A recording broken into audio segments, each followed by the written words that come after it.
یوم سیاح کے موقع پر تاریخی مکہ مسجد کے پاس فرقہ وارانہ فساد پھیلانے والے غیر مسلم نوجوان کے خلاف سخت اقدامات کا مطالبہ کرتے ہوئے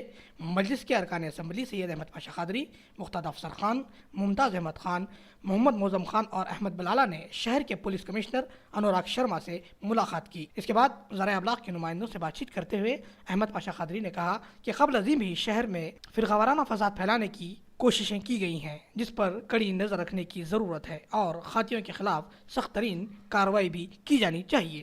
مکہ مسجد کے پاس جو واقعہ ہوا اس میں جو غیر مسلم دو اشرار کو رنگے ہاتھوں گرفتار کر کے پولیس کے حوالے کیے تھے، اور آج کل رات میں ہی اطلاع ملی، آج اخبارات میں بھی آیا کہ ان لوگوں کو پولیس چھوڑتی بھی۔ نقیب ملت بارشگاہ اسد الدین اویسی صاحب صدر مجلس رکن پارلیمنٹ کی ہدایت پر کمشنر پولیس انوراگ شرما صاحب سے ہم ملاقات کیے،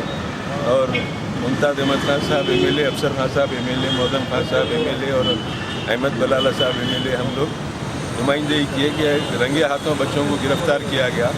خصوصاً وہ بچہ جو وجے کمار نامی ہے، نماز میں صفوں میں موجود تھا، لوگ دیکھ کر وہاں سے اس کی کورنگ شروع کرے تھے۔ نماز کے بعد کافی دیر تک پبلک پرامن طور پہ چلے گئی تھی، لیکن باہر نوجوانوں کے گروپ میں جا کے وہ بچے کھڑے رہ کے نعرے تکبیر بلند کر کے پولیس پہ پتھراؤ کرے۔ اس کے بعد ان کا تعاقب کر کے ان کو پکڑ کے پولیس کے حوالے کیے۔ دوسرا شخص بھی ایک گروپ میں تھا، اور دیکھنے والوں نے یہ بتایا کہ یہ لوگوں کا 8-10 کا گروپ تھا، جب 2 کو پکڑے تو باقی لوگ فرار ہو گئے۔ بہرحال ایک منظم سازش کے تحت مسلمانوں کو بدنام کرنے کے لیے 6 دسمبر کو مکہ مسجد کے بعد شرپسندوں کی کوشش تھی۔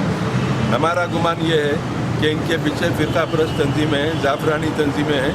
ان کے نمائندے بن کے یہ حالات کو خراب کرنے آئے تھے، حیدرآباد کے امن کو منہدم درہم برہم کرنے کے لیے آئے تھے، اور رنگے ہاتھوں گرفتار ہونے کے بعد ان کی کوششیں ناکام ہوئی۔ کمشنر پولیس انوراگ شرما صاحب سے تفصیلی بات بتائی، اور وہ بچہ کہاں کا رہنے والا، اس کے کیا ایکٹیویٹیز ہے اور کون سی بستی میں پہلے تھا، یہی سرگرمیوں کی وجہ سے وہ بستی سے بھی نکل گیا، آپ کہاں پر ہے۔